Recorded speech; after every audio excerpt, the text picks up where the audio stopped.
Scientists say the brain collapses under pressure, yet commanders become sharper.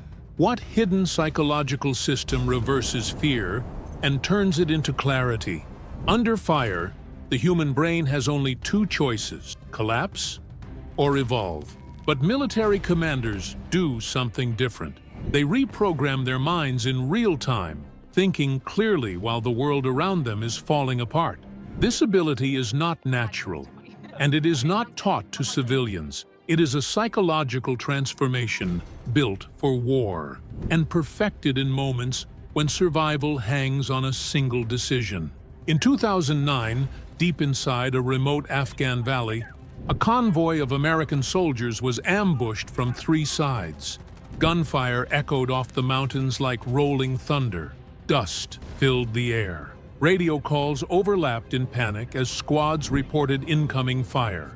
The entire formation was seconds away from breaking. But the commander at the front of the convoy did something shocking. He stood up from behind cover, lifted his binoculars, and scanned the ridge with a calmness that made no sense in that moment. Bullets cracked past him.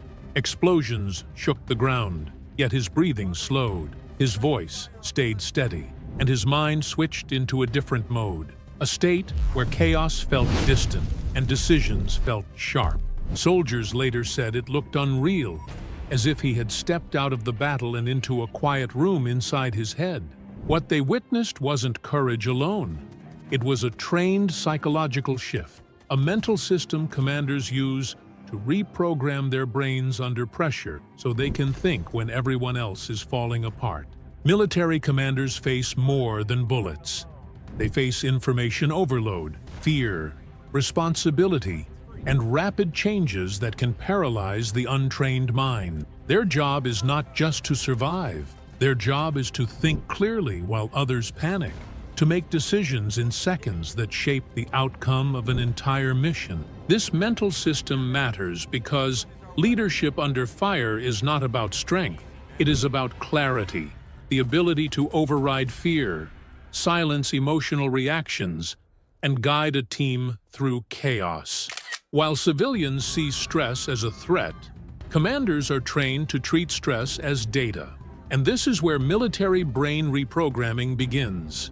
Inside command posts, the pressure is different, but just as intense. Maps glow with shifting position. Drones track unknown movement. Radar screens highlight threats from multiple directions. Every signal demands attention. Every detail could mean danger. The mind becomes a battlefield of its own. Under this psychological storm, the brain tries to protect itself by narrowing vision, increasing fear, and pushing the body into survival mode. But commanders cannot afford survival mode. They need strategic mode. They must process information without drowning in it. They must remain calm while the environment overwhelms the nervous system. To do this, commanders use a reprogramming process developed by military psychologists, a system designed to override the natural limits of the human brain. The moment before a commander makes a decision is the most dangerous. This is when tension rises. This is when fear grows. This is when the brain experiences a psychological choke, a collapse of logical thinking under too much pressure. Heart rate climbs, breathing becomes sharp, thoughts scatter, emotions rise. This is where most people freeze. But commanders prepare for this moment long before it arrives. They expect the psychological choke. They train for it. And when it hits, they perform a shift that allows their mind to regain control. The tension does not disappear. They simply learn to operate above it. The military calls it the command mind reset, a mental technique used to break the brain out of fear and into strategic awareness. Instead of reacting emotionally, commanders deliberately force their attention onto three elements: the most immediate threat, the most important objective, and the next small action. This resets the brain's internal state. It reduces panic, it simplifies decision-making, and it creates a mental environment where clarity becomes possible again. The reset is not a meditation. It is not motivation. It is a tactical psychological maneuver designed for war. Under extreme stress, the brain floods with adrenaline and cortisol. These chemicals are useful for survival, but terrible for decision-making. They narrow attention, distort perception, and push the mind into instinct mode. But the command-mind reset disrupts this flood. Deep breathing slows the chemical spike. Focused attention reduces chaotic signals. Reframing the situation activates the logical part of the brain, and small, controlled actions create a chain reaction of clarity. This is how commanders stay calm when others cannot. They are not superhuman.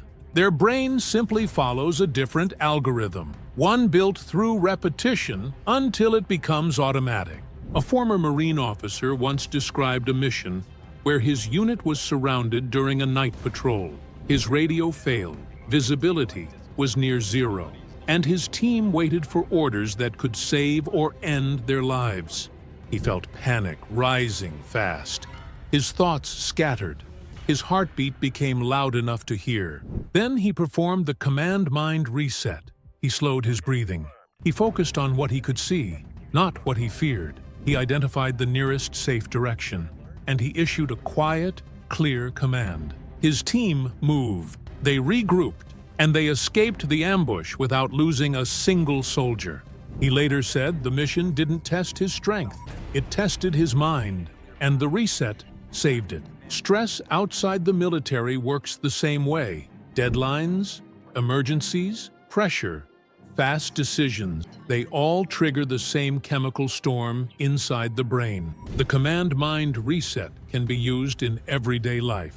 By slowing the breath, narrowing attention to the next small action, and focusing on the primary objective, civilians can break panic loops and regain clarity. Commanders don't remove stress, they reorganize it. Anyone can learn to do the same.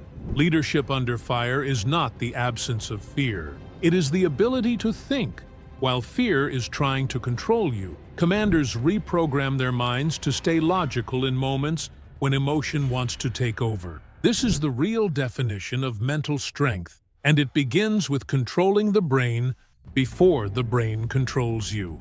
The command-mind reset is only one part of military mental training. There is another technique, more advanced, more intense, that allows elite units to stay calm even when all hope seems lost. A technique used in the darkest moments of war. We reveal that secret in the next episode.